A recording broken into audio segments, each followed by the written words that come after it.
دیکھیے اگر کسی ایسی زمین پر بارش برسے جو اوپر سے بہت سخت ہے تو پانی بہہ جائے گا، زمین میں جذب نہیں ہوگا تو کوئی روئیدگی پیدا نہیں ہوگی۔ اگر دل سخت ہے تو قرآن مجید ان پر کوئی اثر نہیں کرے۔ اس کے لیے سب سے پہلے موعظہ کی ضرورت ہے، واعظ کی ضرورت ہے، نصیحت کی ضرورت ہے، تاکہ دل نرم پڑ جائے۔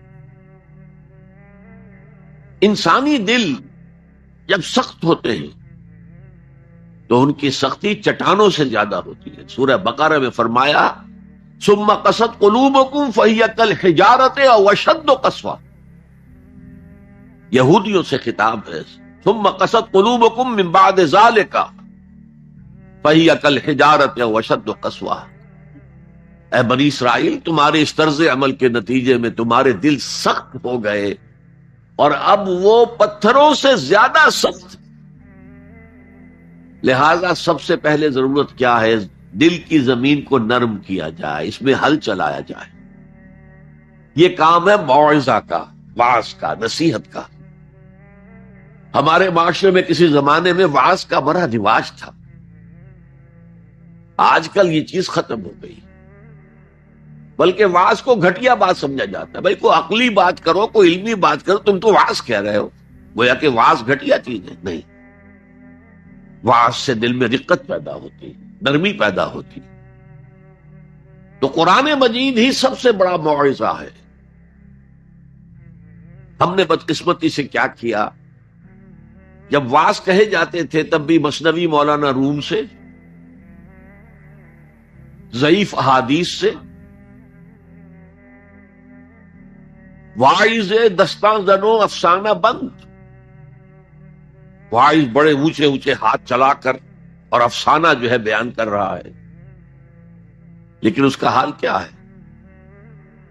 از خطیب و دیلمی گفتار اوست، با ضعیف و شاذ و مرسل کار اوست۔ وہ خطیب بغدادی یا دیلمی کی جو احادیث ہیں، جو سب سے گھٹیا درجے کی کتاب حدیث کی، سب سے کم تر درجے کی کتاب حدیث کی، ضعیف کتابوں کے یوں سمجھیے کہ بہت بڑے مجموعے، وہاں سے وہ حدیثیں لا رہا ہے۔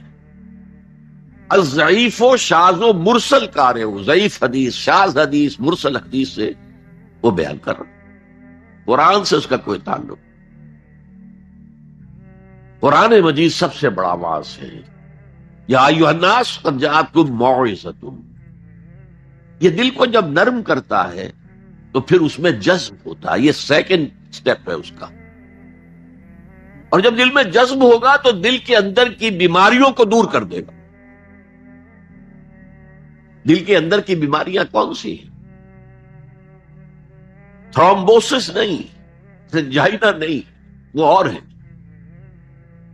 وہ دل کی بیماریاں جن کے لیے قرآن شفا ہے، وہ ہے تکبر، حسد، حب مال، حب دنیا، حب جاہ، حب شہرت۔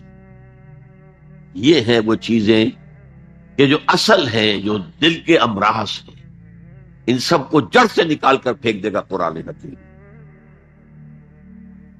یا ایھا الناس قد جاءتکم موعظۃ من ربکم وشفاء لما فی الصدور، وہ ہدن، اور وہ ہدایت ہے، انفرادی زندگی کے لیے بھی ہدایت ہے، اجتماعی زندگی کے لیے بھی ہدایت ہے۔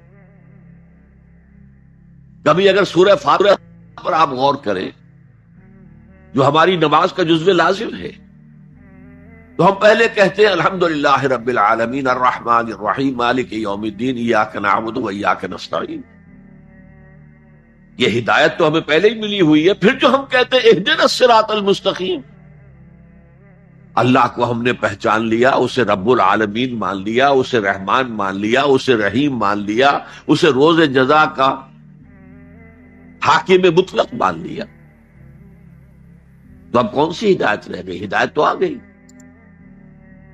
اب اصل ہدایت جو درکار ہے وہ ہے جو ریلیونٹ ہے آج کے دور میں، جو اجتماعی نظام ہے انسانوں کا، اس کے لیے انسان بالکل بے بس اس کی عقل جو ہے اجتماعی نظام عدل قائم نہیں کر سکتی. انفرادی طور پر نیکی اور بدی کا علم میرے اور آپ کے نفس کے اندر ودیعت شدہ. وَنَفْسٍ وَمَا سَوَّاهَا فَأَلْهَمَهَا فُجُورَهَا وَتَقْوَاهَا، یہ موجود ہے. لیکن یہ کہ معاشرتی نظام میں عورت اور مرد کے درمیان کیا توازن ہو، ان کے حقوق و فرائض کا توازن. دنیا میں کیا ہوتا رہا ہے اور ہو رہا ہے آج بھی. یا عورت جوتی کی نوک کے برابر ہے، کوئی اس کی حیثیت نہیں، بھیڑ بکری کی طرح ملکیت ہے، اس کے کوئی حقوق نہیں. اور یا عورت کلوپیٹرا بن کر پورے ملک کی قسمت کا بیڑا غرق کرتی ہے، انسانوں کے شانہ بشانہ ہو کر وہ در حقیقت خاندانی نظام کو برباد کرتی ہے. ان دونوں کے درمیان توازن کیسے قائم کیا جائے؟ اب آپ سوچئے، تجزیہ کیجئے. اگر مرد سوچے گا، نظام بنائے گا، تو وہ اپنے احساسات سے تو واقف ہے، عورت کے احساسات و جذبات سے تو واقف نہیں ہے. عورت نظام بنائے گی تو وہ اپنے احساس و جذبات سے واقف ہے، وہ مرد کے احساسات و جذبات سے واقف نہیں. یہ عادلانہ نظام وہی ہستی دے سکتی ہے جس نے مرد کو بھی پیدا کیا، عورت کو بھی پیدا کیا. ایک امپلائر امپلائی ریلیشن شپ ہے، کارخانے دار ہے، وہ لوگوں کو رکھتا ہے مزدور. اب جو بھی پروڈکشن ہو رہی ہے، جو نفع ہو رہا ہے، اس میں کتنا حصہ مزدور کا ہونا چاہیے، کتنا سرمایہ دار کا ہونا چاہیے، کون طے کرے گا؟ یا سرمایہ دارانہ نظام بن جائے گا اور مزدور کمر توڑنے والی محنت کرنے کے باوجود زندگی کے بنیادی جو تقاضے ہیں ان کو بھی حاصل نہیں کر سکے. میں نے آپ کے ممبئی شہر میں جو اس وقت دیکھا ہے، یہ جو چھوٹے چھوٹے خانے بنے ہوئے کبوتروں کے سے جن میں انسان رہ رہے ہیں اور پوری پوری زندگی ان میں گزارتے ہیں، یہ انسان، جبکہ اونچے اونچے محل موجود ہیں، بڑی بڑی عمارتیں موجود ہیں، ایکڑوں پر پھیلی ہوئی کوٹھیاں موجود. یہ ہے ننگا کیپٹلسٹک نظام، ننگا عریاں. اسی کا رد عمل تھا جو کمیونزم کی شکل میں ظاہر ہوا. ایکوالٹی ہونی چاہیے، لیکن اس کمیونزم نے شکل اختیار کر لی ون پارٹی ڈکٹیٹرشپ. تمہیں کوئی حق حاصل نہیں ہے، نہ کچھ کہہ سکتے ہو، نہ تنقید کر سکتے ہو، نہ رائٹ آف ایسوسیشن ہے، نہ right of expression of opinion ہے. بس کام کرو، تنخواہ لو، روٹی کھاؤ، اللہ اللہ خیر سر. یہی وجہ ہے کہ وہ نظام بھی مر گیا. اسی طریقے سے کسی بھی نظام میں اگرچہ حاکم مطلق تو اللہ ہے، پھر بھی کوئی نظام آپ بنائیں گے تو کچھ حکام ہوں گے، اولو الامر ہوں گے. خلافت راشدہ میں بھی تھے نا، امیر المومنین تھے، اولو الامر تھے. عوام میں اور ان کے درمیان حقوق و اختیار کا توازن کیا ہو، کون طے کرے گا؟ اولو الامر تو چاہیں گے سارے اختیارات ہمارے پاس ہوں، ٹوٹلیٹیرین سٹیٹ قائم ہو جائے گی. عوام چاہیں گے ہمارے پاس ہو اور ہمیں اتنی آزادی ہو کہ مادر پدر آزاد ہو جائیں، جو چاہے کریں. ہومو سیکسول ہو جائیں، ہومو سیکسول میرجز کریں، ہمیں کوئی روکنے والا نہ ہو. تو میں نے آپ کو بتایا اجتماعی نظام کے یہ تین گوشے ہیں: معاشرتی نظام، معاشی نظام، سیاسی نظام. آج کے انسان کی اصل ضرورت یہ ہے، اس لیے کہ اس طرح کا ہمہ گیر نظام اس سے پہلے تھا ہی نہیں. لوگوں کو آزادیاں تھیں. آج آپ کا پورا تعلیمی نظام بھی اسی نظام کے تحت ہے. آپ کہاں لے جائیں گے اپنے بچوں کو؟ آپ ان کے حوالے کر کے اپنے ہاتھ دھو لیتے ہیں. You wash your hands of your children. وہ نظام جو چاہے گا بنا دے گا ان کو. گلا تو گھونٹ دیا اہل مدرسہ نے تیرا، کہاں سے آئے صدا لا الہ الا اللہ؟ کیا کریں گے؟ انہیں کہیں کسی تہخانے میں تو بند نہیں کر سکتے. آپ اپنے گھر میں ٹیلی ویژن نہیں لائیں گے، وہ جا کر دکان پہ دیکھیں گے. جب تک نظام درست نہ ہو، اور نظام کی ہدایت ہے جو قرآن نے دی ہے اصل، ورنہ اخلاقیات کا معاملہ میں آپ سے عرض کر دوں کہ یہ تو نوع انسانی کی مشترک میراث ہے. سچ بولنا اچھا ہے، جھوٹ بولنا برا ہے؟ کون نہیں جانتا؟ کیا ہندو نہیں جانتا؟ کیا بدھ مت کا پیرو نہیں جانتا؟ نہ کرنا اچھا ہے، وعدہ خلافی بری ہے، کون نہیں جانتا؟ عیسائی نہیں جانتا، یہودی نہیں جانتا، سب جانتا۔ بیسک ہیومن مورالٹی تو ہمارے اندر ہے، جیسا کہ میں نے آیت آپ کو سنائی، وَنَفْسٍ وَمَا سَوَّاهَا فَأَلْهَمَهَا فُجُورَهَا وَتَقْوَاهَا، انسان کا نفس جو اللہ نے پوری طرح تیار کر دیا، نوک پلک سنوار دی، اور اس میں نیکی اور بدی کی تمیز ودیت کر دی۔ لہذا اصل ہدایت ہے آج جس کی ضرورت ہے وہ اجتماعی نظام۔ 2 منٹ اور لے لوں آپ کے۔ 300 سال سے انسان اسی اجتماعی عدل کی تلاش میں ادھر سے ادھر ٹھوکریں کھا رہا ہے۔ کوئی 250 برس سے زیادہ ہو گئے ہیں۔ فرانس میں انقلاب آیا، کیوں آیا؟ یہ بادشاہت، چیمانی ادارت۔ بادشاہ کون ہے؟ وہ بھی انسان ہے، ہم بھی انسان ہیں۔ اسے کیا حق ہے کہ وہ حکومت کرے؟ لہذا انقلاب آیا، سخت خونی انقلاب آیا، لوگوں نے چاہا کہ عدل ہو، لہذا فرینچ ریولوشن آیا۔ لیکن چونکہ وہ ریولوشن یک طرفہ تھا، صرف سیاسی نظام بدلا، معاشی نظام نہیں بدلا، سود موجود رہا، لہذا اس کے بعد کیپٹلزم کی لعنت مسلط ہو گئی۔ پہلے لارڈز اینڈ بیرنز اور بڑے بڑے زمیندار اور جاگیردار سروں پر مسلط تھے، اور اب کارخانے دار اور کیپٹلسٹ مسلط ہو گئے۔ آج کی جمہوریت کیا ہے؟ دس از دا ڈکٹیٹرشپ آف دی کیپٹلسٹ۔ یہ تو اصل میں کیپٹلزم ہے، کیپٹلسٹ کی ڈکٹیٹرشپ ہے جو اس وقت ہو رہی ہے۔ اچھا، اس سے نجات پانے کے لیے چھلانگ لگائی دوسری طرف کمیونزم، تو وہ میں آپ کو بتا چکا ہوں، وہاں انفرادی آزادی ختم ہو گئی، اب وہ بھی مر گیا۔ اب فوکو یاما نے تو کتاب لکھ دی اینڈ آف ہسٹری، بس ثابت ہو گیا کہ ہمارا نظام لبرل سیکولر ڈیموکریسی اور انٹرسٹ بیسڈ کیپٹلزم، اس سے بہتر کوئی نظام ہے ہی نہیں، سب ختم ہوگا۔ لیکن ایک نظام ہے جس کا انہیں اندیشہ ہے،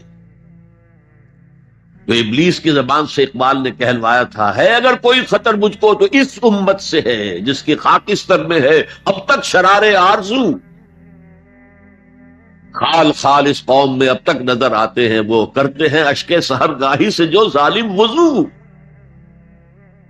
بڑے نیک لوگ بھی موجود ہیں، لیکن بحیثیت مجموعی امت کا حال کیا ہے؟ جانتا ہوں میں یہ امت حامل قرآن نہیں، جانتا ہوں میں یہ امت حامل قرآن نہیں ہے، وہی سرمایہ داری بندہ ہے مومن کا دین۔ جانتا ہوں میں کہ مشرق کی اندھیری رات میں بے ید بیضا ہے پیران حرم کی آستین، پیر ہیں، مرشد ہیں، ان کی آستینوں میں ید بیضا نہیں ہے، حضرت موسیٰ والا۔ بہرحال فوکو یاما کی نفی کی پھر بعد میں، اور کتاب لکھی گئی کلیش آف سیویلائزیشنز، تہذیبوں کا ٹکراؤ ابھی آئے گا۔ تو میں اس سے زیادہ اس ایشو پر نہیں جانا چاہتا۔ ہدایت، انفرادی ہدایت بھی قرآن میں، سب سے بڑھ کر اجتماعی ہدایت جس کی آج کے انسان کو سب سے زیادہ ضرورت، the system of social justice, جو صرف اللہ دے سکتا ہے، اس لیے کہ کارخانے دار بھی اسی کی مخلوق ہے اور مزدور بھی اسی کی مخلوق ہے، جو اولو الامر ہے وہ بھی اسی کے پیدا کرنا ہے، اور جو عوام ہے وہ بھی اسی کے پیدا کرتا ہے، مرد بھی اسی کا پیدا کرنا ہے، عورت بھی اس کی پیدا کرتا ہے۔ جیسے ایک حدیث میں آتا ہے الخلق عیان اللہ، تمام مخلوق اللہ کے کلبے کے مانند، وہ عدل دے گا، وہ سوشل جسٹس دے گا، وہ توازن دے گا آپ کو معاشرتی نظام میں، معاشی نظام میں، سیاسی نظام۔ اس کا نتیجہ چوتھا جو نکلے گا رحمت للمومنین، اب وہ رحمت ہوگی آخرت۔ جیسے حضور نے فرمایا الزہراوین نام دیا سورہ بقرہ کو اور سورہ آل عمران کو، الزہراوین، زہرا کہتے ہیں بہت تابناک، حضرت فاطمہ زہرا رضی اللہ تعالی عنہ، الزہراوین، یہ دو بدلیوں کی صورت میں میدان حشر میں ظاہر ہوں گی، اور جو ان سے محبت کرنے والے تھے ان پر سایہ کریں گی، جبکہ کسی کے لیے کوئی سایہ نہیں ہوگا۔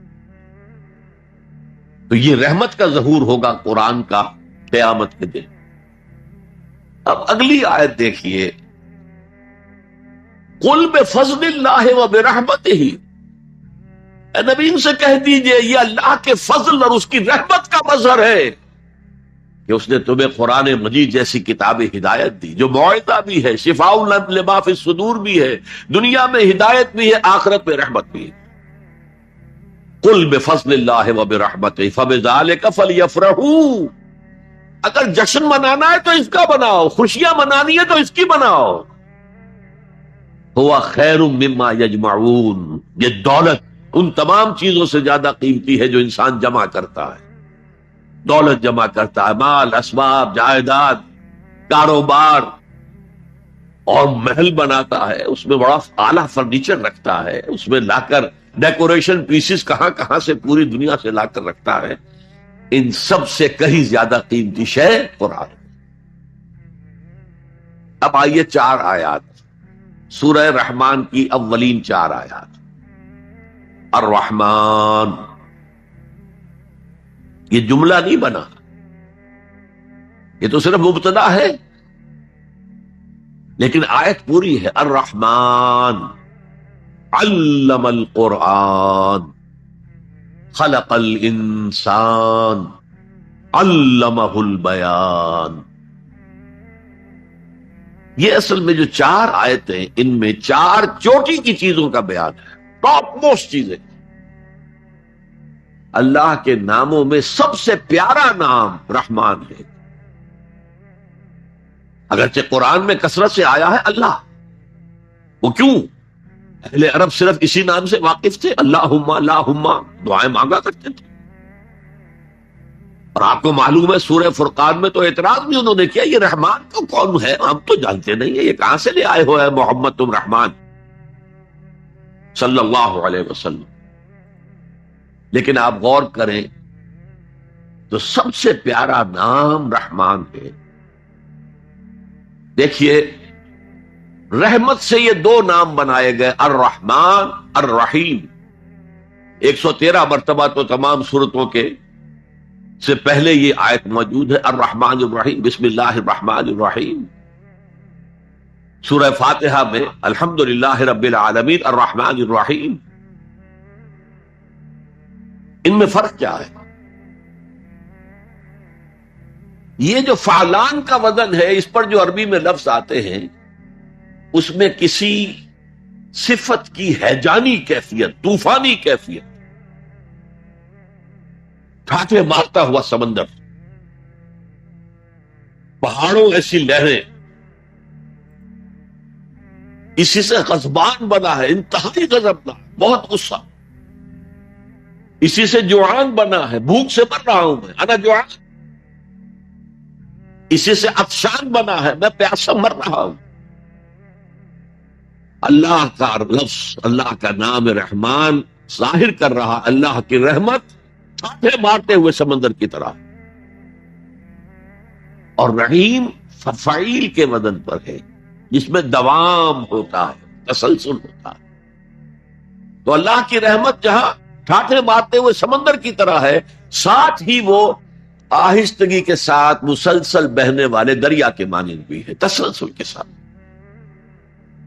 اب ان دونوں کا ریلیشن اگر میں آپ کو ایک مثال سے سمجھاؤں، اگر کہیں کسی بس کا ایکسیڈنٹ ہو جائے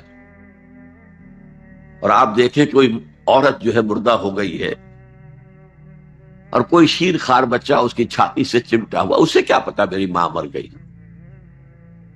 اور کوئی آئیڈینٹیفیکیشن نہیں ہو رہی، کچھ پتا نہیں ہے یہ کون خاتون تھی، کہاں سے آئی تھی، کچھ نہیں۔ آپ بتائیے اس وقت کون سا انسان ہوگا جس کے دل میں رحمت کا دریا جوش نہ مار جائے، اس بچے کی سرپرستی میں کر لوں۔ یہ انسان کی فطرت ہے۔ لیکن جب وہ گھر لے جائے گا تو ہو سکتا ہے کچھ دن کے بعد وہ محسوس کرے کہ میں نے خامخواہ کو یہ بوجھ اپنے اوپر لے لیا ہے، میرے تو اپنے بچے بہت تھے۔ گویا کہ جوش تو آیا، دوام اس میں نہیں ہے۔ اللہ کی رحمت ٹھاٹھے مارتے ہوئے سمندر کی طرح بھی ہے، اور اس میں دوام ہے، دریاؤں کا سا دوام، تسلسل سے بہنے والا۔ اور سب سے پیارا میں کیوں کہہ رہا ہوں یہ نام، ہمیں سب سے بڑی ضرورت رحمت کی ہے۔ دیکھیے اللہ رازق ہے، اللہ رازق ہے، ہمیں رزق دیتا تاکہ ہم زندہ رہیں، اور اس نے ہمیں زندگی اس لیے دی ہے لِيَبْلُوَكُمْ أَيُّكُمْ أَحْسَنُ عَمَلًا، تاکہ تمہارا امتحان لے۔ تو رزق دینا اس کی ضرورت ہے، میری ضرورت نہیں ہے۔ مجھے زندہ رکھنا چاہتا ہے تاکہ وہ امتحان میں دوں تو وہ رزق دے گا مجھے۔ لیکن رحمت کون سی چیز ہے؟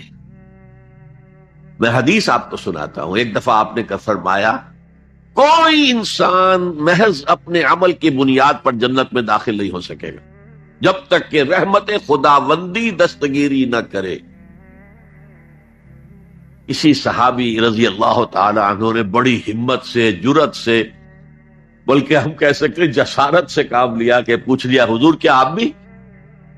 فرمایا ہاں میں بھی، الا یتغمدنی ربی برحمتہ، میں بھی داخل نہیں ہو سکوں گا جنت میں جب تک کہ میرا رب مجھے ڈھانپ نہ لے اپنی رحمت سے۔ تو سب سے پیارا نام کون سا ہوا؟ الرحمن۔ اب آئیے اگلی آیت، علم القرآن، اس نے قرآن کی تعلیم دی۔ جو پچھلا مقام ہم نے دیکھا تھا قل بفضل اللہ وبرحمتہ فبذلک فلیفرحوا، اس اللہ تعالی نے قرآن کا علم دیا، لیکن آپ سوچئے جو دوسرے علوم ہیں وہ کس نے دیے ہیں؟ یہ سارا سائنٹیفک نالج اور ٹیکنالوجی، یہ وہی تو علم آدم الاسماء کا ظہور ہے جو ہو رہا ہے۔ پوٹینشلی یہ سارا مادی علم حضرت آدم کی شخصیت میں ودیت کر دیا گیا تھا، پوٹینشل۔ جیسے آم کی گٹھلی میں پورا آم کا درخت ہے، علم آدم الاسماء کلھا، تمام نام سکھا دو، اور ساتھ ہی وہ ایپریٹس دے دیا جس سے کہ یہ علم جو پوٹینشل تھا یہ ایکسفولیٹ ہو سکے، یہ کھلے۔ جیسے کہ کلی بند ہوتی ہے پھر کھلتی ہے تو 5 پتیاں ظاہر ہوتی ہیں، ایکسفولیشن۔ وہ ایپریٹس کیا ہے؟ ان السمع والبصر والفؤاد کل اولئک کان عنہ مسئولا۔ کانوں سے سنو، آنکھوں سے دیکھو، اس دماغ میں سینس ڈیٹا فیڈ کرو، پروسیس کرو، نتیجہ نکالو، میموری کے حوالے کر دو، اور سوچو اور دیکھو اور مشاہدہ کرو، نتائج اس سے نکالو، پچھلی میموری سے اس کو ٹیلی کرو، کوئی نئی چیز مل گئی ہے تو اس کو بھی سٹور کر لو۔ یہی ہے نا۔ میں مثال دیا کرتا ہوں کہ کسی شخص نے، ہمارے آباء و اجداد میں سے کوئی 1000ویں پیڑھی ہماری ہوگی، ابھی تک انسان کسی سورس آف انرجی سے واقف نہیں تھا، پھل کھاتا تھا یا گوشت کچا کھاتا تھا۔ کسی شخص نے دیکھا کہ اوپر سے ایک چٹان گری اور نیچے بھی چٹان تھی، تو آگ کا شعلہ برآمد ہو گیا۔ اوہو یہ کیا ہے؟ اب اس نے ویریفائی کرنے کے لیے 2 پتھر لیے، ٹکرائے، شعلہ پیدا ہو گیا، آگ ایجاد ہو گئی۔ The most primary source of energy. اس سے آگے کسی نے دیکھا کہ ہانڈی چڑھی ہوئی ہے چولہے کے اوپر اور ڈھکنا اس کا ہلا، اسے کون ہلا رہا ہے؟ وہ جن ہے، بھوت ہے، کون ہے؟ بعد میں معلوم نہیں، یہ سٹیم ہے، سٹیم میں طاقت ہے۔ سٹیم انجن ایجاد ہو گئے، چل پڑی گاڑیاں۔ فرنٹیئر میل آتا تھا پشاور سے بمبئی تک، چلا رہا ہے اسی سٹیم انجن سے۔ تو یہ علم ہمارا تدریجاً آگے بڑھا، لیکن یہ دیا ہوا اللہ کا ہے۔ لیکن تمام علوم میں کنجی کا علم قرآن کا علم ہے۔ میں کہہ رہا تھا نا، ان 4 چیزوں میں 4 چوٹی کی چیزیں۔ اللہ کے ناموں میں سب سے پیارا نام رحمان، جو علم اس نے دیا تمام مخلوقات میں، اس میں چوٹی کا علم جو ہے وہ قرآن کا علم ہے۔ اب آئیے خلق الانسان، پھر سوچے انسان کو پیدا کیا تو کیا جنوں کو نہیں کیا؟ کیا فرشتوں کو نہیں کیا؟ کیا یہ گیلیکسیز پیدا نہیں کی؟ کیا چاند اور سورج نہیں پیدا کیا؟ کیا ہماری اس زمین کے اوپر زندگی کی جو شکلیں ہیں، نباتاتی اور حیواناتی، یہ چرند ہیں اور پرند ہیں اور مچھلیاں ہیں، کس نے پیدا کی؟ سب کچھ اس نے پیدا کیا، لیکن اس کی کریشن کا کلائمیکس انسان، سب سے بڑی اس کی تخلیق انسان، جو مسجود ملائک بن گیا۔ فسجد الملائکۃ کلھم اجمعون، کس قدر تاکید ہے، سجدے میں گر گئے تمام فرشتے، کل کے کل فرشتے جمع ہو کر 3 مرتبہ۔ کہیں شبہ رہ جائے جبرائیل نے نہیں کیا ہوگا سجدہ یا اسرافیل، نہیں، کلھم اجمعون۔ یہ انسان شاہکار ہے اللہ کی تخلیق کا۔ فرمایا ہے خلقتہ بیدی، اے ابلیس تو اس آدم کو سجدہ نہیں کرنا چاہتا جسے میں نے اپنے دونوں ہاتھوں سے بنایا۔ کیا معنی اس کے؟ اللہ کے 2 ہاتھ کیا ہیں؟ لہ الخلق والامر، 2 عالم ہیں، ایک عالم امر ہے، ایک عالم خلق ہے۔ عالم امر میں اللہ کے حکم کی تعمیل چشم زدن میں ہو جاتی ہے، انما امرہ اذا اراد شیئا فانما یقول له کن فیکون، اور عالم خلق میں وقت لگتا ہے۔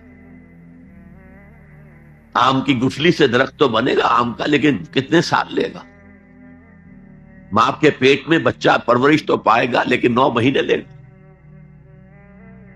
اللہ نے فرمایا کتنی جگہ پر میں نے آسمان اور زمین 6 دنوں میں پیدا کی۔ عالم خلق میں ٹائم کا ایلیمنٹ ہے، عالم امر میں کوئی ٹائم نہیں۔ عالم امر سے تعلق رکھنے والی صرف 2 مخلوقات ہیں، فرشتے اور انسانی ارواح۔ یسألونک عن الروح قل الروح من امر ربی۔ اور عالم خلق سے ہمارا یہ جسم ہے، حیوانی وجود ہمارا جو زمین سے آیا ہے، منہا خلقناکم وفیہا نعیدکم ومنہا نخرجکم تارۃ اخری، یہ یہاں سے آیا پھر یہی چلا جائے گا، روح وہاں سے آئی اور وہی لوٹے گی۔ انا للہ وانا الیہ راجعون، یہ ہمارا جسم تو نہیں جائے گا۔ الرحمن علم القرآن خلق الانسان علمہ البیان،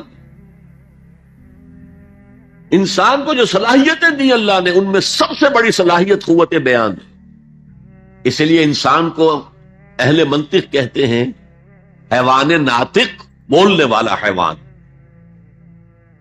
یہ اپنے آپ کو ایکسپریس کرنے کی صلاحیت۔ یہ تمام صلاحیتوں میں چوٹی کی صلاحیت ہے۔ دیکھیے ہمیں آنکھیں دی ہیں، حیوانوں کی بینائی ہم سے کہیں زیادہ ہے۔ ایسے حیوان بھی ہیں کہ جنہیں لائٹ کی ضرورت ہی نہیں، بغیر روشنی کے دیکھتے ہیں۔ یہ باز اور شاہین بڑی بلندی سے زمین پر پڑی ہوئی سوئی کو دیکھتے ہیں۔ سماعت ہمیں دی تو بہت سے حیوانات کو ہم سے بہت زیادہ سماعت دی۔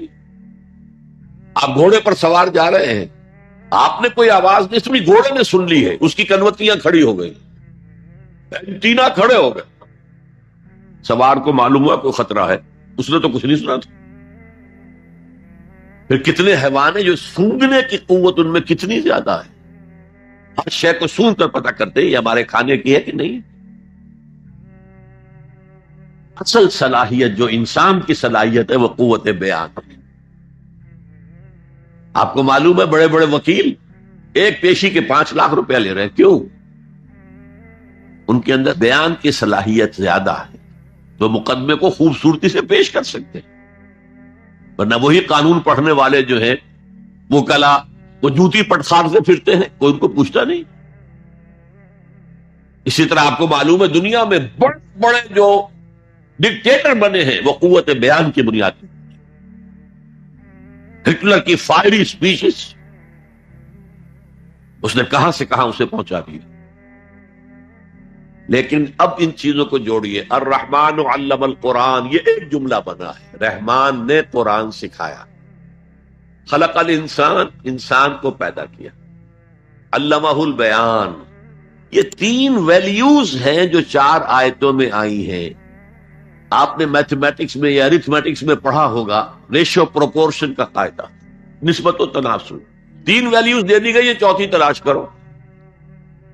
وہ چوتھی ویلیو کیا ہے؟ دیکھو، اگر تمہیں کوئی قوت بیان اللہ نے دی ہے، اسے قرآن کو بیان کرنے میں صرف کرو۔ جیسے ہم کہتے ہیں کہ توپ سے مکھی نہیں ماری جاتی، توپ جتنی بڑی شے ہے وہ مکھی مارنے کے لیے تو استعمال نہیں ہوتی۔ تمہیں اللہ نے قوت بیان دی ہے، اسے صرف پیسے کمانے کے لیے استعمال نہ کرو، اسے لیڈری چمکانے کے لیے استعمال نہ کرو، اس قوت بیان کو اس قرآن کے بیان کرنے میں استعمال کرو۔ یہ جو نتیجہ نکلا ہے یہ ایک حدیث میں آیا ہے، اور اس میں عجیب لطف ہے، الرحمن علم القرآن خلق الانسان علمہ البیان عن عثمان ابن عفان، وہی جو ہے قافیہ چلا آ رہا ہے، بخاری شریف کی روایت ہے، خیرکم من تعلم القرآن وعلمہ، تم میں سے بہترین لوگ وہ ہیں جو قرآن سیکھیں اور سکھائیں، پڑھیں اور پڑھائیں، سمجھیں اور سمجھائیں۔ یہ بہترین ہے، اس کو بہتر نہ کہیں، یہ خیر کے بعد من آ جائے گا تو یہ کمپیریٹیو ڈگری ہوگی، انا خیر منہ، ابلیس نے کہا تھا میں اس آدم سے بہتر ہوں، خلقتنی من نار فخلقتہ من طین، مجھے تو نے آگ سے بنایا، اسے مٹی سے بنایا۔ اگر من نہ آئے تو یہ سپرلیٹیو ڈگری ہے، خیرکم، تم میں سے بہترین لوگ وہ ہیں جو قرآن سیکھیں اور سکھائیں۔ کاش یہ حدیث نقش ہو جائے نوجوانوں کے دل پر، کیریئرز کی تلاش کرتے ہیں، ایم بی اے کر لیں، کمپیوٹر میں ایم ایس کر لیں، کیریئر بنے گا، تنخواہ اچھی ملے گی، وہ سارا کچھ اس دنیا کے لیے، عارضی دنیا کے لیے، عارضی زندگی کے لیے ہے اور کچھ بھی نہیں۔ حضور فرماتے ہیں سب سے اونچا کیریئر یہ ہے قرآن پڑھو اور پڑھاؤ، اور یہ تو ہمارے ذمے لگا کر گئے حضور۔ خطبہ حجت الوداع میں کیا کہا تھا؟ میں صرف تمہارے لیے تو نہیں بھیجا گیا تھا، وَمَا أَرْسَلْنَاكَ إِلَّا كَافَّةً لِلنَّاسِ بَشِيرًا وَنَذِيرًا، اے محمد ہم نے آپ کو نہیں بھیجا مگر ساری نوع انسانی کے لیے بشیر اور نذیر بنا کر۔ تو حضور نے تو تبلیغ ابھی صرف اہل عرب تک کی تھی، رسول تو تھے وہ پوری نوع انسانی کی، وہ کون کرے گا؟ وَكَذَلِكَ جَعَلْنَاكُمْ أُمَّةً وَسَطًا لِتَكُونُوا شُهَدَاءَ عَلَى النَّاسِ وَيَكُونَ الرَّسُولُ عَلَيْكُمْ شَهِيدًا۔ ہم نے تمہیں امت بنایا، کس لیے بنایا؟ خیر امت بنایا، امت وسط بنایا، درمیانی امت بنایا، ایک کڑی ڈال دی ہے۔ دیکھیے حضور سے پہلے رسالت 2 کڑیوں پر مشتمل تھی صرف، اللہ سے جبرائیل نے لیا اور وقت کے رسول کو پہنچا دیا، اب وقت کا رسول پہنچا رہا ہے آگے۔ رسالت 2 کڑیوں پر تھی، حضور پر آ کر جب رسالت اور نبوت کی تکمیل ہو گئی، ختم ہو گئے، تو تیسری کڑی لگ گئی، اللہ سے لائے جبرائیل، پہنچایا قرآن کو، حضور نے پہنچایا امت کو، اور امت کے ذمہ اب پہنچاؤ ایک انسان کو۔ یہ ہماری امت کی حیثیت سے ذمہ داری ہے، اور چونکہ ہم نے یہ ذمہ داری بھلا دی اس لیے آج ذلت ہے، خاری ہے۔ کیا حیثیت ہے ہماری؟ 150 کروڑ کے قریب دنیا میں ہو کر کوئی انٹرنیشنل معاملات میں ہم سے کوئی رائے لیتا ہے؟ کسنمی پرست کے بھیا کیستی ہو کون تم؟ حالانکہ دیکھیں کتنا بڑا رقبہ ہے، سارے وسائل اللہ نے دیے۔ آج کی سب سے بڑی دولت مسلمانوں کے قدمے کے نیچے ہے، تیل کی۔ عزت نام کی کوئی شے نہیں، وہ تیل والے جو ہے ان کا مذاق اڑتا ہے، چاہے وہ شاہ فہد ہو اور چاہے وہ امارات کے امراء ہو، کوئی ان کی حیثیت ہے، کوئی عزت ہے؟ اس اعتبار سے کہ ہم نے وہ فرض منصبی چھوڑ دیا۔ ہمارا فرض تو یہ تھا قرآن پہنچاؤ، اور اس حد تک آپ نے فرمایا بلغوا عنی ولو آیۃ، پہنچاؤ میری جانب سے، اور یہ میری جانب سے یوں سمجھیے انگریزی میں اس کا ترجمہ ہوگا آن مائی بہاف۔ جو بھی حضور کا امتی قرآن پہنچاتا ہے وہ حضور کے بہاف پر پہنچا رہا ہے۔ رسالت حضور کی ہے جو تا قیام قیامت قائم رہے گی۔ نبوت محمدی آپ کے انتقال کے ساتھ ختم ہو گئی، رسالت محمدی تو جاری ہے، تا قیام قیامت جاری ہے، کوئی اور نبی اور رسول آ رہے نہیں۔ تو یہ ہے خیرکم من تعلم القرآن وعلمہ۔ اب آئیے 6 آیتیں سورہ عبس، کلا انہا تذکرہ۔ یہ لفظ بہت اہم ہے، تذکرہ، ذکرہ، تذکیر، فذکر بالقرآن، کیا معنی ہے اس کے؟ یاد دہانی صحیح ترین ترجمہ ہے، یاد دہانی۔ ایک ہے کسی کو کچھ سکھانا، نئی بات سکھانا، ایک ہے یاد دہانی۔ اسے ایک چیز معلوم تھی، کوئی بھول گیا، یاد کرانا۔ جیسے آپ کے کسی دوست نے آپ کو بہت قیمتی قلم دیا تھا، آپ نے اسے بہت سنبھال کر اپنے ٹرنک میں رکھ دیا، اب سال ہا سال ہو گئے، نہ دوست سے ملاقات، نہ وہ یاد۔ اچانک آپ نے کسی روز ٹرنک کھولا اور وہ قلم آ گیا، تو آپ کو دوست یاد آ جائے گا کہ نہیں؟ اسی لیے قرآن آفاق و انفس کے لیے آیات کہتا ہے، ہم اپنی آیات دکھائیں گے تمہیں، نشانی جس کو دیکھ کر تم ہمیں پہچانو گے۔ اور تذکرہ کا مطلب کیا ہے؟ پوٹینشلی ایمان ہر انسان کے دل میں موجود ہے۔ یہ جو روح جو ہمارے قلب کی مسکن نکین ہے، اس میں اللہ کی معرفت بھی ہے، اللہ کی محبت بھی ہے۔ البتہ ذہول کے پردے پڑ گئے ہیں، بھول اور نسیان طاری ہو گیا ہے، ہم دنیا ہی کے اندر گم ہو کر رہ گئے، ہماری ساری دلچسپیاں دنیا سے ہیں، لہذا ہماری توجہ ہی نہیں ہے۔ ورنہ انسان کے دل میں یہ جو یہاں ہندوستان میں کہتے ہیں آتما اور پرماتما، آتما اور پرماتما کا تو تعلق بہت گہرا ہے۔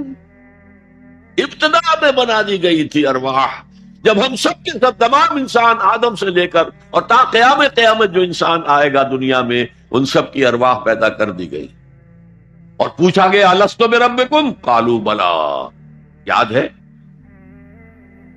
لہذا یہ تذکرہ ہے، یہ یاد دہانی ہے، تمہارے اندر موجود ہے، اللہ کی معرفت بھی موجود ہے، اللہ کی محبت بھی موجود ہے، لیکن کلا بل ران علی قلوبہم ما کانوا یعملون، ان کے دلوں پر زنگ آ گیا ہے اب ان کے اعمال کی وجہ سے، شیشہ جو ہے وہ زنگ آلود ہو گیا۔ حضور نے فرمایا ان هذه القلوب لتسطع كما يسطع الحديد اذا اصابه الماء، ان دلوں پر بھی زنگ آ جاتا ہے جیسے کہ لوہے کے اوپر پانی پڑتا رہے تو اس کو زنگ آ جاتا ہے۔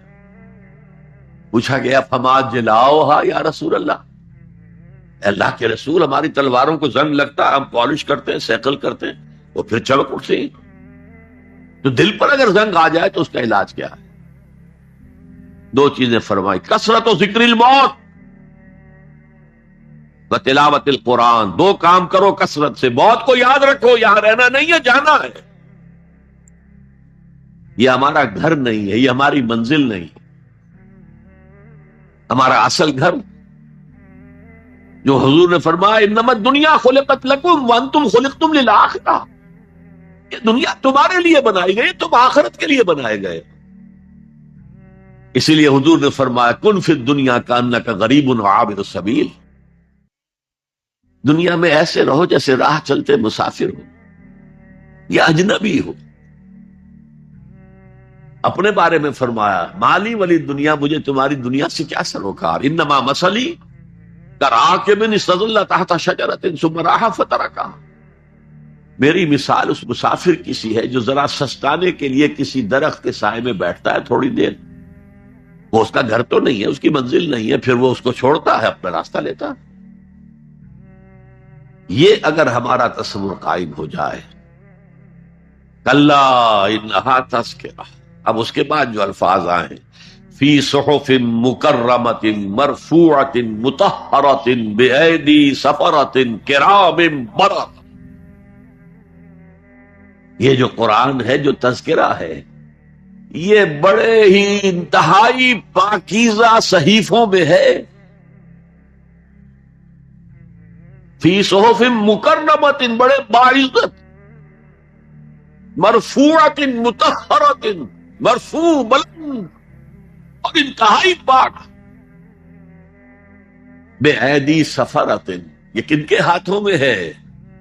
لکھنے والے وہ فرشتے، بے ایدی سفرۃ کرام بررہ، جو نہایت باعزت ہے، بہت وفادار ہے اللہ کے۔ یعنی اصل قرآن کہاں ہے؟ لوح محفوظ میں ہے۔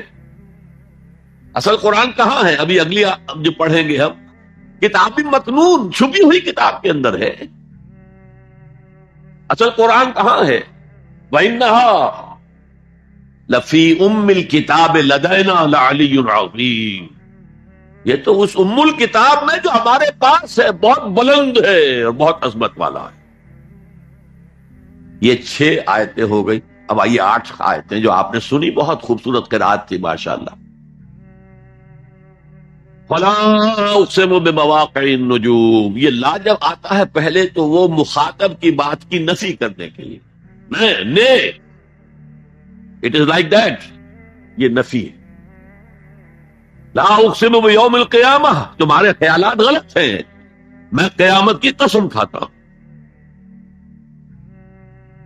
تو فرمایا فلا اقسم بمواقع النجوم، وقع یقع کے کیا معنی ہے؟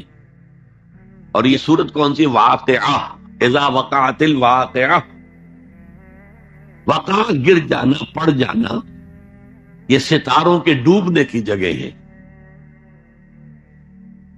فلا اقسم بمواقع النجوم وانه لقسم لو تعلمون عظیم، اگر تم جانو تو یہ بہت بڑی قسم ہے جو ہم نے کھائی ہے۔ اس وقت کا انسان کیا سمجھتا کہ ستارے کہاں جاتے ہیں، کہاں غروب ہوتے ہیں، کہاں گرتے ہیں؟ آج ہمیں معلوم ہے۔ سورہ حامیم سجدہ میں جو کہا گیا ہے سنریہم آیاتنا فی الآفاق وفی انفسہم حتی یتبین لہم انہ الحق، ہم انہیں اپنی نشانیاں دکھائیں گے آفاق و انفس میں، یہاں تک کہ یہ بات واضح ہو جائے گی کہ قرآن حق ہے۔ آج ہمیں معلوم ہے خلا میں بلیک ہولز ہیں،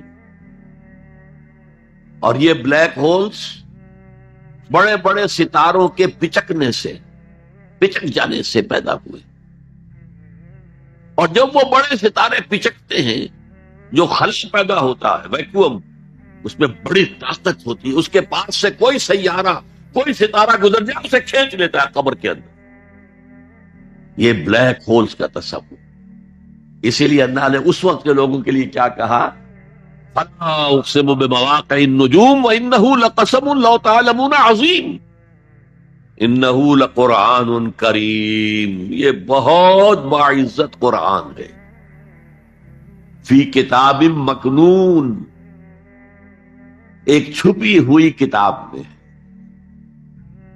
لا یمسہ الا المطہرون، اسے چھو ہی نہیں سکتے مگر انتہائی پاک ہستیاں۔ اس کے کیا معنی ہے؟ پہلی بات تو ہمیں معلوم ہو گئی، مراد فرشتے ہیں، بے ایدی سفرۃ کرام بررہ، اسی کی شرح ہو رہی ہے نا۔ اسی سے ایک فقہی مسئلہ نکالا گیا کہ بغیر وضو کے ہاتھ نہ لگاؤ، لیکن اس کا اصل مفہوم کیا ہے وہ سمجھیے۔ قرآن کی روح تک کوئی نہیں پہنچ سکتا جب تک کہ تزکیہ نفس نہ ہو گیا۔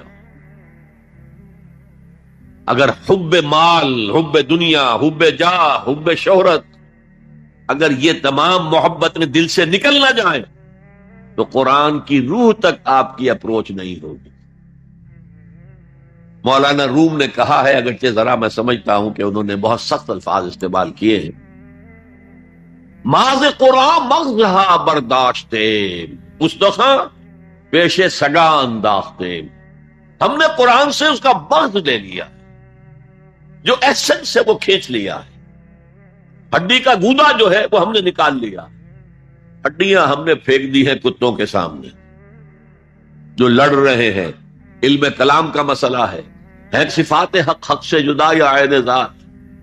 قرآن مخلوق ہے یا نہیں ہے، غیر مخلوق، اور بڑے بڑے ہو رہے ہیں اس کے اوپر، یہ کتے لڑ رہے ہیں ان ہڈیوں کے اوپر۔ ہم نے اس میں سے اصل شے نکال لی، وہ کیا ہے؟ اللہ کی محبت، اللہ کی معرفت، یہ ہے اصل شے۔ ماذ قرآن مغزہ برداشتے استخا پیش سگا انداختے۔ تو جب تک انسان کا باطن پاک نہ ہو جائے وہ قرآن کے چھلکوں سے کھیلتا رہے گا، چاہے وہ کہنے کو مفسر ہو،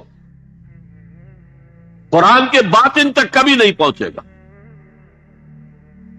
فی کتاب مکنون لا یمسہ الا المطہرون تنزیل من رب العالمین، یہ تھوڑا تھوڑا کر کے اتارا گیا ہے رب العالمین کی طرف سے۔ انزال کے معنی ہے دفعتاً اتار دینا۔ لیلۃ القدر میں آیا انا انزلناہ فی لیلۃ القدر۔ رمضان کے بارے میں شہر رمضان الذی انزل فیہ القرآن، باب افعال، لیکن حضور پر ایک دم نہیں اترا، تھوڑا تھوڑا تھوڑا تھوڑا 23 برس میں جا کر اس کی تکمیل ہوئی۔ اب دیکھیے جو شکوہ کیا اللہ نے، کیا اس جیسی نعمت سے تم مجاہدہ کر رہے ہو، بے اتنائی کر رہے ہو، اسے پڑھتے نہیں ہو، اسے سمجھتے نہیں ہو، اس پر عمل نہیں کرتے، اسے اپنا امام نہیں بناتے؟ تمہارا طرز عمل یہ ہے، بلکہ تم نے اپنا نصیب یہ بنا لیا ہے کہ تم اسے جھٹلا رہے ہو۔ غور کیجئے، جھٹلانا جو ہے دو طرح کا ہے۔ ایک ہے زبان سے کہنا یہ نہیں ہے، کوئی اللہ کا کلام نہیں ہے، یہ قرآن وغیرہ جھوٹ، سب اساطیر الاولین ہیں، یہ محمد نے گھڑ لیا ہے وغیرہ وغیرہ، جھٹلانا ہو گیا۔ ایک جھٹلانا ہے عمل سے جھٹلانا، مان تو لیا اللہ کا کلام ہے لیکن اس کی حرام کردہ شے کو اپنے لیے حلال کیا ہوا۔ حدیث نبوی ہے ما آمن بالقرآن من استحل محارمہ، اس شخص کا قرآن پر کوئی ایمان نہیں ہے جو اس کی حرام کردہ چیز کو اپنے لیے حلال ٹھہرا لے۔ اس اعتبار سے غور کیجئے، اور اس کی مثال بھی دی ہوئی ہے سورہ جمعہ میں، مثل الذین حملوا التوراۃ ثم لم يحملوها كمثل الحمار يحمل اسفارا بئس مثل القوم الذین کذبوا بآیات اللہ واللہ لا يهدی القوم الظالمین۔ مثال ان لوگوں کی جو حامل تورات بنائے گئے تھے اور پھر انہوں نے اس کی ذمہ داری کو ادا نہیں کیا، اسے قائم نہیں کیا، اس کے احکام پر عمل نہیں کیا۔ جیسے فرمایا ہے سورہ اعراف میں، قل یا اہل الکتاب، کہہ دیجئے اے نبی صلی اللہ علیہ وسلم، اے کتاب والو، لستم علی شیء حتی تقیموا التوراۃ والانجیل وما انزل الیکم من ربکم، تمہاری کوئی حیثیت ہماری نگاہ میں نہیں ہے، تمہارا منہ نہیں ہے کہ ہم سے دعا کرو جب تک کہ تم تورات اور انجیل کو اور جو کچھ نازل کیا گیا تمہاری طرف اسے قائم نہیں کرو۔ آج اللہ ہماری دعائیں نہیں سنتا، 30 لاکھ جا کر حج کرتے ہیں، دنیا کے حالات میں کوئی ذرہ برابر فرق آتا ہے؟ اول تو حرام کی کمائی سے حج ہو رہا ہے، تو حج ہے ہی نہیں سرے سے۔ جو کچھ کرتے گئے تھے سودی کاروبار وہی آ کر دوبارہ شروع کر دی، سرکاری ملازم میں تو جو رشوت پہلے لے رہے تھے اس کے بعد آ کر شروع کر دی۔ یہ کیا ہے؟ یہ تکذیب بالعمل ہے، جھٹلانا ہے۔ تم نے اپنا نصیب یہ بنا لیا ہے کہ تم قرآن کو جھٹلا رہے ہو، جیسے کہ انہوں نے جھٹلایا تھا۔ مثل الذین حملوا التوراۃ ثم لم يحملوها كمثل الحمار يحمل اسفارا، ان کی مثال ان گدھوں کی سی ہے جن پر کتابوں کا بوجھ لاد دیا گیا۔ مکالمات فلاں تم کشڑی باندھ کر گدھے کے اوپر رکھ دیجئے تو کیا وہ واقعی منطقی اور فلسفی بن جائے گا؟ یہ مثال اللہ دے رہا ہے۔ اور یہ مثال کیوں دی گئی ہے؟ اس آئینے میں ہمیں ہماری تصویر دکھائی گئی ہے۔ تم اگر قرآن کا حق ادا نہیں کر رہے تو تمہاری مثال وہی ہے جو یہود کی تھی۔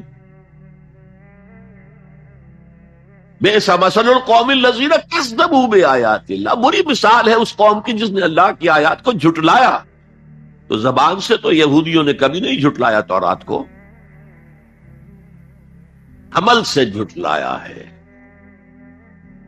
یہ وہ 5 مقامات ہیں جن میں اللہ تعالی نے خود اپنے کلام کی شرح بیان کی ہے، تعریف کی ہے، اس کی عظمت کو بیان کیا۔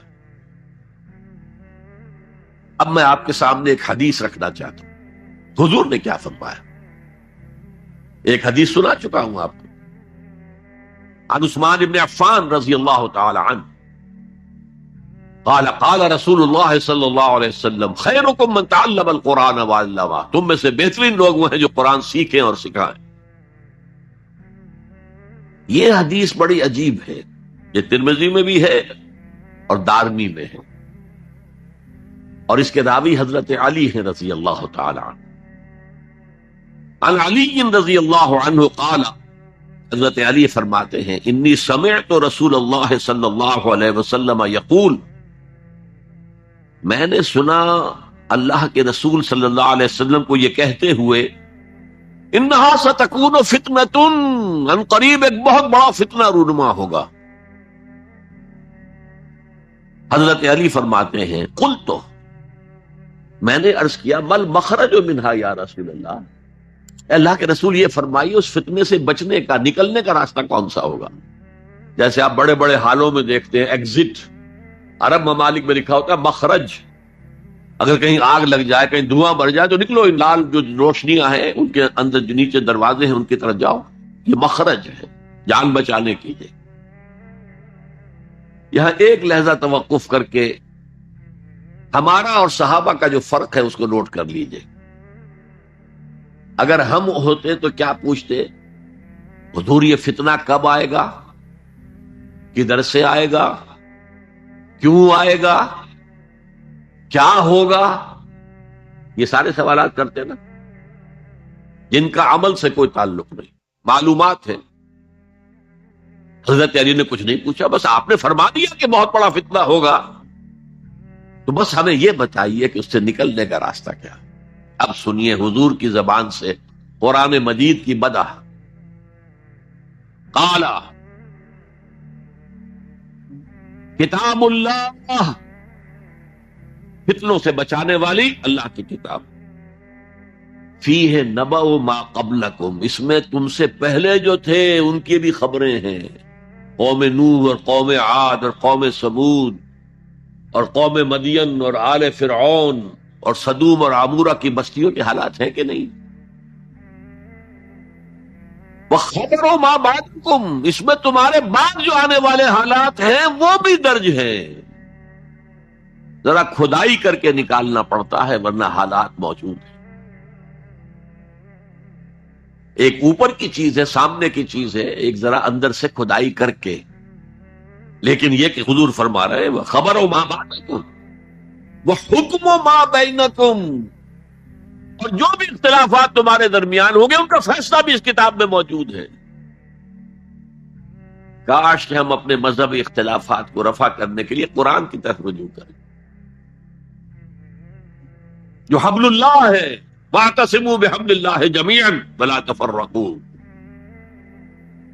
تو فرمایا کتاب اللہ فیہ نبأ ما قبلکم وخبر ما بعدکم وحکم ما بینکم، هو الفصل لیس بالحزن، وہ فیصلہ کن کلام ہے، ایسے ہی یابا گوئی نہیں ہے، یہ قرآن کی آیات ہے۔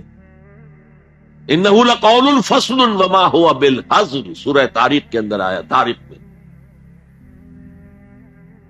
هو الفصل لیس بالحزن من ترکہ من جبار قسمہ اللہ، اگر کوئی جبار شخص اپنی سرکشی میں اس قرآن کو ترک کر دے گا اللہ اسے پیچ کر رکھ دے گا۔ وَمَنِ ابْتَغَى الْهُدَى فِي غَيْرِهِ أَضَلَّهُ اللَّهُ، اور جو کوئی ہدایت حاصل کرنا چاہے گا قرآن کے سوا کسی اور چیز سے، اللہ اسے لازماً گمراہ کرے گا۔ کتاب ہدایت تو یہ ہے، وَهُوَ حَبْلُ اللَّهِ الْمَتِينُ، اور یہی تو ہے اللہ کی مضبوط رسی، جو قرآن میں کہا گیا وَاعْتَصِمُوا بِحَبْلِ اللَّهِ جَمِيعًا۔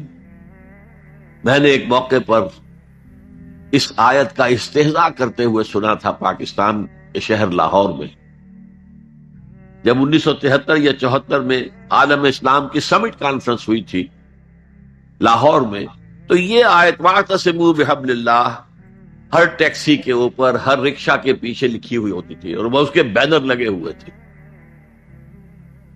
تو میری کوئی کتاب ایک پریس میں تھی، میں اس کے لیے جلدی کے لیے کہنے کے لیے کہ جلدی شائع کرو، وہاں گیا تو وہاں ایک صاحب تھے آزاد کشمیر کے محکمہ اطلاعات کے بہت بڑے افسر، اور وہ کہہ رہے تھے کیا محمل کلام ہے، کہاں ہے وہ رسی، کس کو پکڑے؟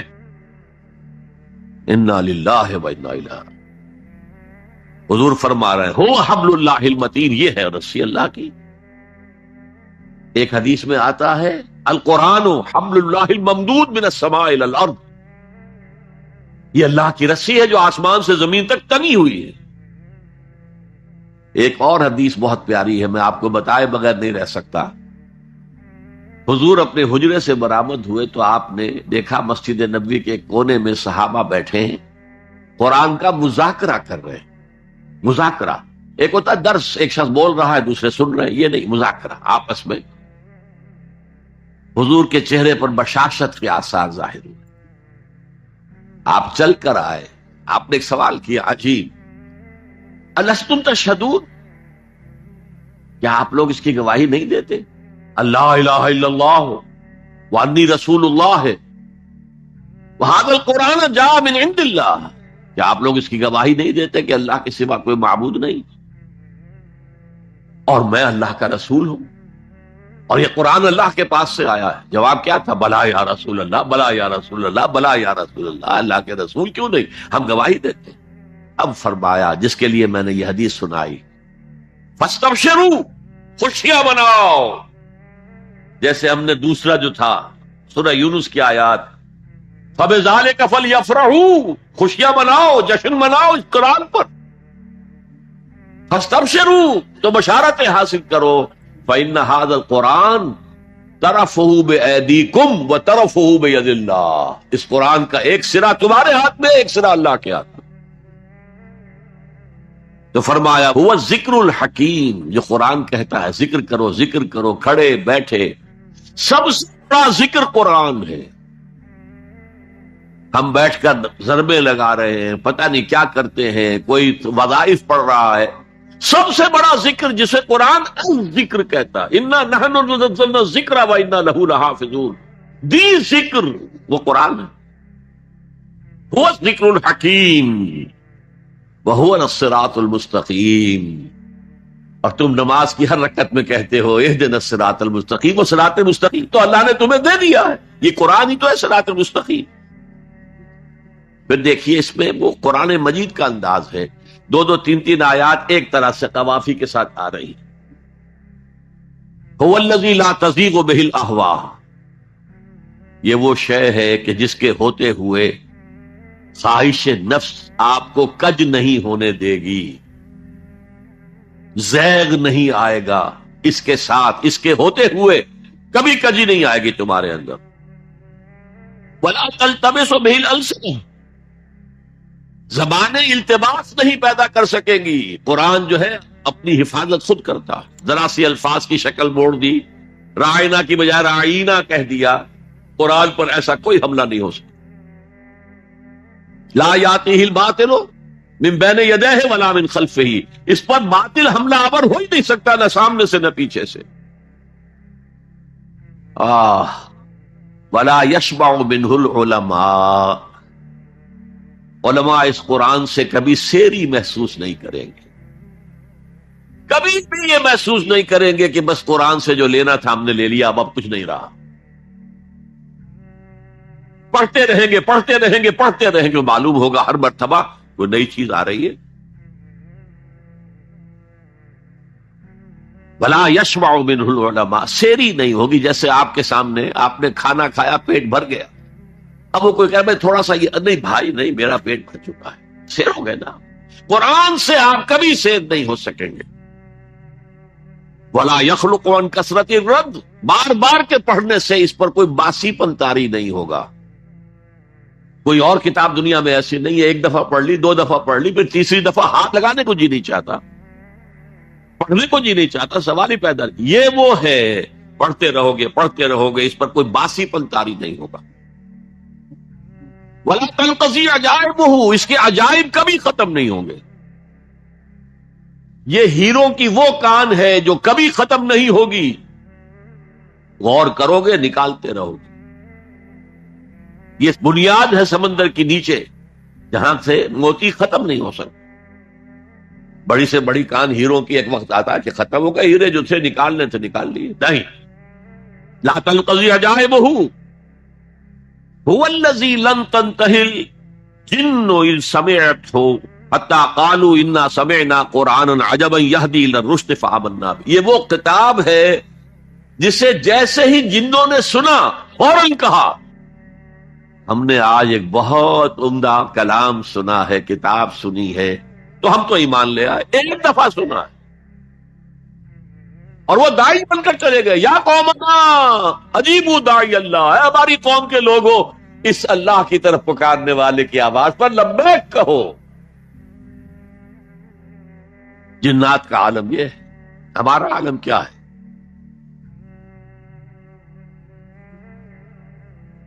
اب چار جملے جو آئے ہیں وہ اس حدیث کے اندر جو اہم ترین چیز ہے وہ ہے من قال بہ صدقہ، جس نے کوئی بات اس قرآن کی بنیاد پر کہی اس نے سچ کہا۔ ومن عمل بہ اجر، جس نے اس پر عمل کیا اس کا اجر محفوظ۔ ومن حکم بہ عدل، اور جس نے اس کی بنیاد پر کوئی فیصلہ کیا اس نے عدل کیا۔ اور آخری جملہ کاش کہ اس کا مصداق اللہ مجھے بھی اور آپ کو بھی بنا دے۔ ومن دعا الیہ ہدی الی صراط مستقیم، جو اس قرآن کی طرف لوگوں کو بلائے گا، کسی اور کو ہدایت ہو نہ ہو، اس کی ہدایت ہو گئی۔ یہ حدیث ترمذی اور دارمی کی ہے، لیکن اسی حدیث کا ایک ورشن وہ ہے جو طبرانی کی معجم کبیر میں آیا ہے، اور اس میں یہ یوں آئی ہے، حضرت جبرائیل نے حضور سے کہا یا محمد صلی اللہ علیہ وسلم امت بعدک، آپ کے بعد آپ کی امت کا کیا حال ہوگا، کون سہارا ہوگا؟ حضور نے فرمایا مل مخرج منہا یا جبرائیل، جبرائیل تم ہی بتاؤ اس مسئلے کا حل کیا ہے، نکلنے کا راستہ کون سا ہے؟ تب حضرت جبرائیل نے یہ ساری حدیث پڑھی، گویا کہ اس کے راوی اول حضرت جبرائیل ہے، راوی ثانی حضور ہے، راوی ثالث حضرت علی ہے رضی اللہ تعالی۔ بہرحال میں نے 5 مقامات قرآن کے آپ کے سامنے، ویسے قرآن مجید میں بے شمار جگہوں پر قرآن کی عظمت ہے، لیکن ایک تقریر میں، ایک خطاب میں تو ظاہر ہے ایک اچھی ترتیب سے میں نے کچھ باتیں آپ کے سامنے رکھتی ہیں۔ اب آئیے جو میں نے کہا تھا کہ دی موسٹ ریلیونٹ آج کے دور میں قرآن کی عظمت کیا ہے، پہلے یہ نوٹ کیجئے حضور صلی اللہ علیہ وسلم کا اصل معجزہ قرآن ہے۔ کیا حضور صلی اللہ علیہ وسلم کو ید بیضا دیا گیا؟ کیا لاٹھی دی گئی جو سانپ بن جاتی تھی؟ کیا حضرت عیسیٰ کی طرح احیاء موتا کا معجزہ دیا گیا؟ کیا حضرت عیسیٰ کی طرح خلق حیات کا معجزہ دیا گیا کہ گارے سے پرندہ بنایا، پھونک ماری اڑتا ہوا پرندہ ہو گیا؟ یہ سارے معجزے حسی معجزے ہیں، حسی، جنہیں آنکھوں سے دیکھا جا سکتا ہے۔ جیسے حضرت صالح کی قوم کو ان کے مطالبے پر معجزہ دکھا دیا گیا، چٹان میں سے گابھن اونٹنی برآمد ہو گئی، ناقۃ اللہ، اللہ کی اونٹنی، آنکھوں نے دیکھا، آنکھوں کے سامنے ہوا۔ اس نوع کا صرف ایک معجزہ آتا ہے روایات میں حضور کا، اور وہ شق قمر ہے۔ لیکن معجزہ اصل کسی رسول کا وہ ہوتا ہے کہ جس پر وہ چیلنج کرے کہ آؤ مقابلہ کر لو، جیسے حضرت موسیٰ علیہ السلام نے جادوگروں سے مقابلہ کیا۔ حضور کو اس نوعیت کا معجزہ نہیں دیا، مانوی معجزہ دیا گیا۔ یہ دور اب کون سا تھا جبکہ انسانی فہم، انسانی سوچ، لیول آف کانشسنس یہ اونچا آ گیا تھا. وہ بچپنا دور ختم ہو گیا. بچپن میں کھلونے دے دیے جاتے ہیں، وہ حصی معجزات، اور پھر ان پر بھی کوئی ایمان نہیں لایا. کیا قوم صالح ایمان لائی اونٹنی کے معجزے پر؟ کیا آل فرعون ایمان لائے؟ 9 معجزے دکھائے ہیں حضرت موسیٰ علیہ السلام نے. یہ 2 تو پہلے تھے، 7 اور ہیں. کوئی ایمان نہیں لایا. آل فرعون میں سے کوئی ایمان نہیں لایا. حضور کا معجزہ قرآن ہے اور چیلنج کیا ہے. اگر تم سمجھتے ہو یہ اللہ کا کلام نہیں، تم بھی ایسی کتاب بنا لاؤ. آؤ. پھر برسبیل تنزل کہا کتاب پوری نہیں بنا سکتے، 10 صورتیں بنا لاؤ. سورہ ہود میں اس کو بھی قبول نہیں کیا. چیلنج کسی نے قبول نہیں کیا. اتنی شرافت ان میں تھی. وہ قوم بہت بری تھی، لیکن ان کے اندر 2 وصف بہت اہم تھے. ایک تو یہ زبان دے دی ہے اب پیچھے نہیں ہٹنا، یہ وصف ان میں تھا. خود بھوکے رہ کر مہمان کو کھلانا ہے، یہ وصف ان میں تھا. اور یہ وصف بھی کہ کوئی جھوٹ موٹ کو کہتا لو جی میں نے بھی بنا دی ہے سورت، آؤ کر لو مقابلہ.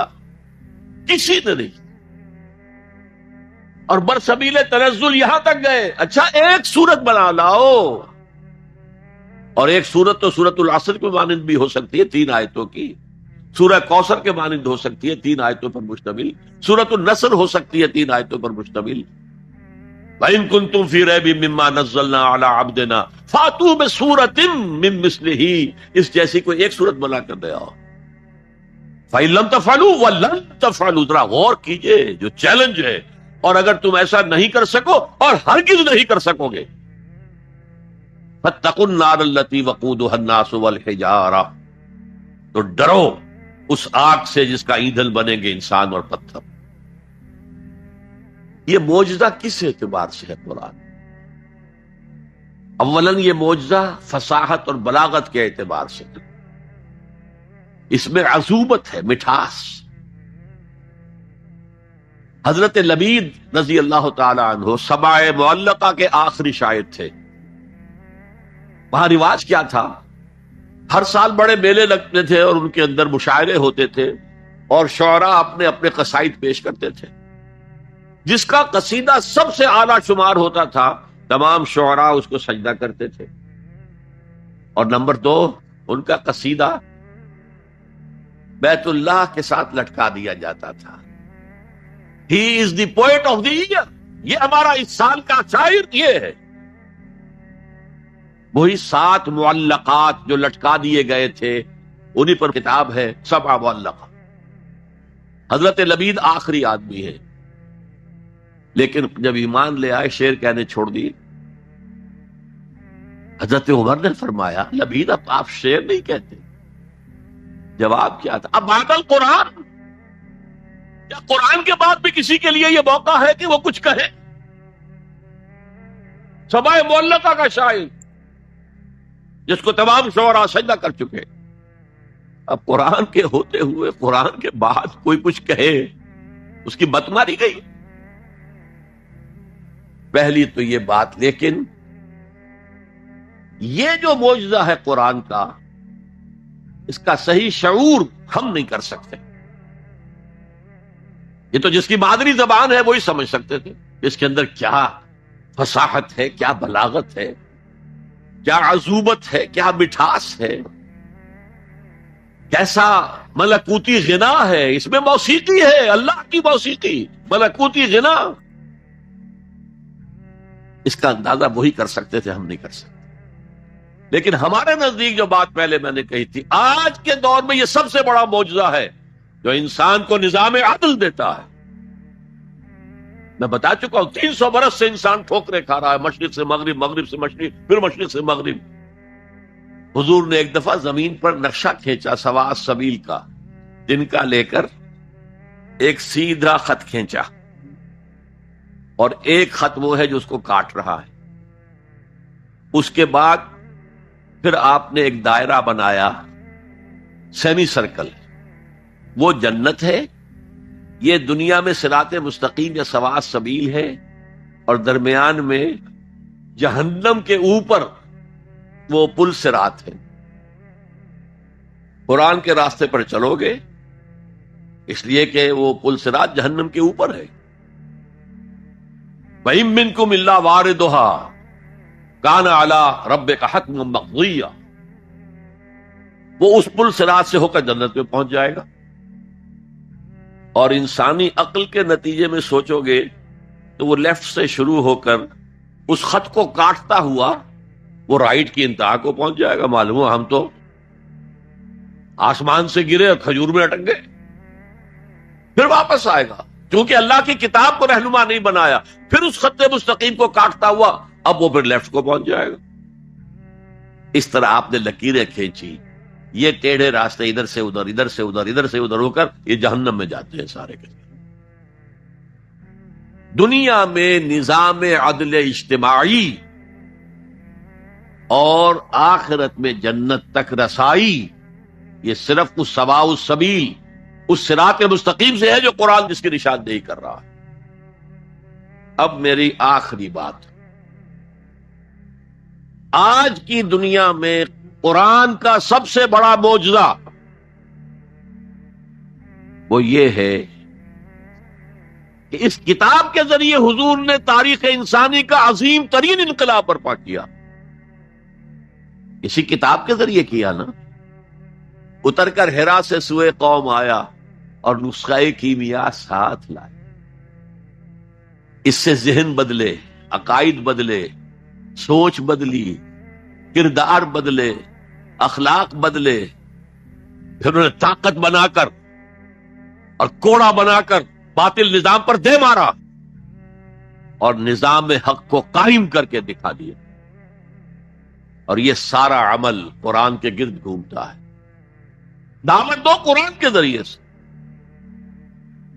میں نے آج جمعے میں ایک مثال دی تھی کہ 5ویں جماعت سے سائنس کا مضمون شروع ہوا تو پہلا تجربہ جو ہم سے کرایا گیا وہ یہ تھا کہ لکڑی کا برادہ، جہاں لکڑی چیری جاتی ہے تو نیچے برادہ جمع ہو جاتا ہے، اور لوہ چون یعنی آئرن فائلنگز، ان کو گڑبڑ کر دیا، کہا انہیں علیحدہ کرو. کیا ایک ایک چنیں گے؟ اور پھر راستہ بتایا کیسے کرو. میگنیٹ ہاتھ میں لے لو، اسے پھراؤ، لوہا اس کے ساتھ چمٹ جائے گا، برادہ رہ جائے گا. اس معنی میں قرآن وہ میگنیٹ ہے جو سلیم الفطرت انسانوں کو کھینچ لیتا. کوئی معاشرہ سلیم الفطرت انسانوں سے خالی نہیں ہوتا. حضور پر ایمان لانے سے پہلے بھی ابو بکر نہ کبھی شرک کیا نہ کبھی زنا کیا. حضور کی بعثت سے پہلے حضرت عمر کے بہنوئی کے والد سعید ابن زید کے والد زید ابن عمرو ابن نفیل، انہوں نے بھی کبھی شرک نہیں کیا، کبھی کوئی غلط حرکت نہیں کی، اور کعبے کے پردے کو پکڑ پکڑ کر کہتے تھے اے اللہ میں صرف تیری بندگی کرنا چاہتا ہوں، میں کیسے کروں مجھے معلوم نہیں. حضور کی بعثت سے پہلے ان کا انتقال ہو گیا. لیکن باپ کی کیفیت یہ تھی جس سے کہ سعید ابن زید ایمان لائے ہیں اور وہ عشرہ مبشرہ میں شامل ہوئے ہیں، اور ان کے اور ان کی زوجہ فاطمہ بنت خطاب کے ذریعے سے عمر کو ایمان ملا ہے. تو یہ سلیم الفطرت لوگوں کو کھینچنے کا ذریعہ ہے. پھر آؤ اسے عام کرو، عام کرو، درس قرآن عام کرو، عام کرو، عام کرو. یہ سلیم الفطرت لوگوں کو کھینچ لے گا. پھر ان کا تزکیہ کرو، تزکیہ بھی قرآن سے ہوگا. تزکیے کے بھی ہم نے نہ معلوم کچھ پلوٹائنس نیو پلیٹونزم سے کچھ چیزیں سیکھ لی ہیں، کچھ ہندوؤں کی تپسیائیں سیکھ لی ہیں، لیکن قرآن کو تزکیے کا ذریعہ نہیں بنایا. صوفی پشمینہ پوش و حال مست، از نوائے شعلہ قوال مست، در نمی سازد بقرآن محفلش. قرآن سے اس صوفی کی محفل خالی ہے. وہاں قوال کے اس سے حال آ رہا ہے، حال آ گیا، قوال کے شعر سے حال آ گیا۔ صوفی پشمینہ پوش حال مست، از شراب نغمہ قوال مست، در نبی سازد بقرآن محفلش، قرآن کے ساتھ در سازی نہیں۔ لیکن حضور کے طریقہ کار دیکھیے، حضور کی سیرت کے دو حصے ہیں۔ ایک حصہ ہمیں بہت معلوم ہے، غزوہ بدر، غزوہ احد، اولین کتابیں بھی جو لکھی گئی سیرت میں وہ مغازی تھیں، کیونکہ یہ لوگوں کے نزدیک اہم چیزیں تھیں، اہم واقعات تھے، مغازی، غزوات۔ لیکن یہ بدر کے جو 313 آدمی تھے، یہ فراہم کیسے ہوئے تھے؟ کس مارکیٹ سے لائے گئے تھے؟ کس میتھوڈالوجی سے انہیں تیار کیا گیا، پختہ کیا گیا، ٹرین کیا گیا؟ یہ ہے غور طلب معاملہ۔ قرآن نے جہاں وہ بات جو پہلے کہہ چکا ہوں، وَهُوَ الَّذِي أَرْسَلَ رَسُولَهُ بِالْهُدَى وَدِينِ الْحَقِّ لِيُظْهِرَهُ عَلَى الدِّينِ كُلِّهِ، وہی ہے اللہ جس نے بھیجا اپنے رسول کو صلی اللہ علیہ وسلم الہدا دے کر، قرآن حکیم، اور دین حق دیا ہے، نظام دیا ہے، معتدل نظام دیا، عادلانہ نظام دیا، سسٹم آف سوشل جسٹس دیا، تاکہ اسے غالب کرے، قائم کرے۔ یہ ہے مقصد بعثت محمدی صلی اللہ علیہ وسلم۔ باقی کسی نبی کے لیے یہ الفاظ نہیں آئے، نوٹ کر لیجئے۔ حضور کے لیے 3 مرتبہ آئے، سورہ توبہ میں آیت نمبر 33، سورہ فتح میں آیت نمبر 28، سورہ صف میں آیت نمبر 9، 3 دفعہ یہ الفاظ آئے۔ نظام کو قائم کر کے دکھاؤ۔ جس دور کا آغاز آپ سے ہو رہا ہے، اس دور میں اصل اہمیت نظام کی ہوگی۔ ایک بڑا پیارا جملہ یاد آیا ہے شاہ ولی اللہ دہلوی کا، اگر کسی معاشرے میں تقسیم دولت کا نظام غلط ہو جائے تو اس کے 2 نتیجے نکلتے ہیں، اور دونوں انتہائی تباہ کن۔ ایک طرف دولت کے انبار ہوں گے، اس کا نتیجہ کیا نکلے؟ عیاشی ہوگی، بدماشی ہوگی، گلچھرے ہوں گے، اسراف ہوگا، تبذیر ہوگی۔ اور یہی تلوار دوسری طرف کاٹ رہی ہے، دوسری طرف احتیاج ہوگی، بھوک ہوگی، محتاجی ہوگی۔ یہ عیاشی کی وجہ سے گمراہ ہو گئے، اور یہ کاد الفقر ان یکون کفرا، حضور نے فرمایا فقر تو کفر کے قریب پہنچا دیتا ہے انسان کو۔ جن کو 2 وقت روٹی نہیں ملتی، وہ کیا اللہ سے لو لگائیں گے؟ جو 10-12 گھنٹے دن میں کام کرتے ہیں، وہ رات کو کہیں جاگیں گے، کھڑے ہوں گے اللہ کے حضور؟ شاہ صاحب کہتے ہیں کہ یہ جو طبقہ پیدا ہوتا ہے غرباء کا، یہ انسانوں کی شکل میں حیوان بن جاتے ہیں، لدو اونٹ، بار برداری کے جانور، کولو کے بیل، وہ انسان نہیں رہتے۔ حدیث میں نے آپ کو سنا دی، کاد الفقر